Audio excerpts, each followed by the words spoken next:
President-elect Donald Trump has several major dates on his calendar, most importantly, of course, Inauguration Day, Monday, January 20th, 2025. But he also has November 26th. That's the sentencing date for just one of his 4 criminal cases, specifically his New York hush money case. So what does an election victory mean for these cases?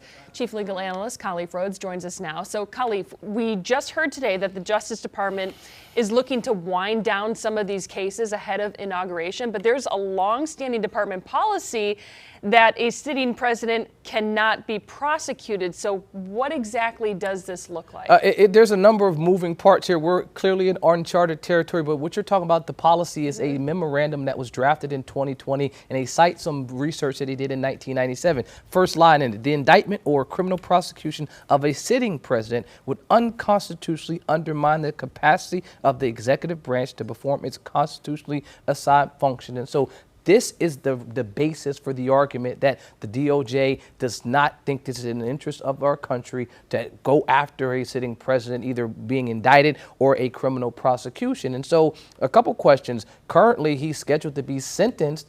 That's for a case that's already resolved, but that's on the state level. Regarding his federal ones, I don't think there's any possibility for any of the Jack Smith cases, either D.C. or Florida, to be even remotely started, let alone finalized before January. And so it would make sense to wind them down, because that would fall into this category of a criminal prosecution. Yes, the indictment is over, but the prosecution, I'm assuming what they mean is that it's completed, not started, not in the middle of it. And so there is a choose your own adventure. This is one avenue. And if they decided to go against this policy, the former president could also say, which I don't think that he would, but could say to the Department of Justice, you guys cannot go forward with this case. He will be within his right to do that as well. He could handpick who will sit in that seat. So that is also another possibility. But I think this would prevail, and that winding down is the right thing to do in this time, because it would definitely undermine our Constitution. Right, and the potential to, tear the country apart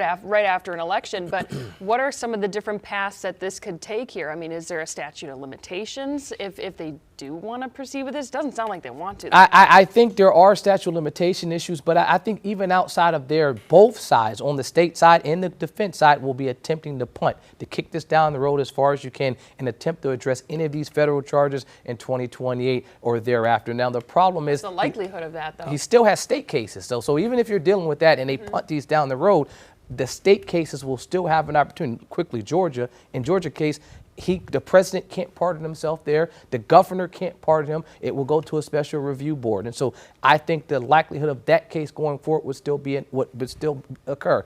In the New York case, if he doesn't get sentenced in November, because I still think that will be problematic. He wouldn't be a sitting president, but if he doesn't get sentenced in November, Judge Merchan in New York could kick that one down the road and sentence him later, delay sentencing until he's not in the seat of the president. So there can be a number of avenues for him to, on day one, not face any criminal charges or face only the state charges.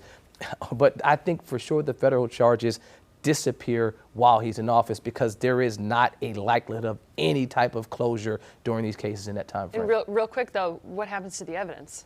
I mean, it has to be preserved. I mean, for a case to go forward, chain of custody will have to be there. And so these types of things happen. I mean, I've had cases that are sitting for 3 to 4 to 5 years. And so that's not abnormal. Right. Homicide cases, the life expectancy of those sometimes 4 to 5 years. That evidence is still there. They have to show. If I'm a defense attorney, I'm saying, well, what did you do with that evidence? Did you have it preserved? Did you ensure that it was in the right place? Did the right people touch it? Those are great questions, and making sure that if you are going to prosecute it, it has to be preserved properly. All right, Khalif, thanks for breaking all that down for us. A lot to take in for sure.